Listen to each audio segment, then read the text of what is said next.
వాస్తవం ఏంది అంటే పెద్దలు కేసీఆర్ గారి నాయకత్వంలో పాలమూరు రంగారెడ్డి ఎత్తిపోతల పథకం కింద 90% పనులు పూర్తి చేసి రిజర్వాయర్ల నిర్మాణం పూర్తి చేసి మరి ఇప్పటికే భూసేకరణ గాని ఇప్పటికే చేయాల్సిన అన్ని కార్యక్రమాలు కూడా పూర్తి చేసి ఒక వడ్డిచ్చిన విస్తర్లాగా అప్పజెప్పి రేవంత్ రెడ్డి గారికి కాంగ్రెస్ ప్రభుత్వానికి అప్పజెప్పి మేము గద్దె దిగాం డిసెంబర్ 23లో.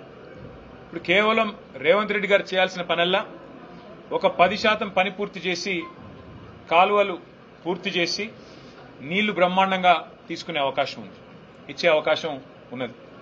మరి ఆ పని చేయకుండా రేవంత్ రెడ్డి గారు ఏం చేస్తున్నారు? ఎక్కడ వెంటనే పూర్తి చేస్తే ఇదంతా కేసీఆర్ గారు కట్టిన కరివేనా, ఇదంతా కేసీఆర్ గారు కట్టిన వట్టెం రిజర్వాయరు, ఇది కేసీఆర్ కట్టిన ఉద్దండాపూర్ రిజర్వాయరు, ఇది కేసీఆర్ గారి ప్రభుత్వం కట్టిన నార్లాపూర్ రిజర్వాయరు అని చెప్పి ఏదుల రిజర్వాయరు అని చెప్పి ప్రజలకు గుర్తొస్తుంది. రైతులు శాశ్వతంగా మళ్లీ కేసీఆర్ గారి పేరుని మర్చిపోకుండా గుండెల్లో పెట్టుకుంటారు అనే ఒక ఆలోచనతో, ఒక దురాలోచనతో ఆయన కావాలని పాలమూరు రంగారెడ్డి ఎత్తిపోతల పథకాన్ని ఇవాళ పనులు చేయకుండా దాన్ని పడావు పెట్టిన పరిస్థితి మొత్తం ఉమ్మడి మహబూబ్ నగర్ జిల్లా రైతాంగం గమనిస్తా ఉంది.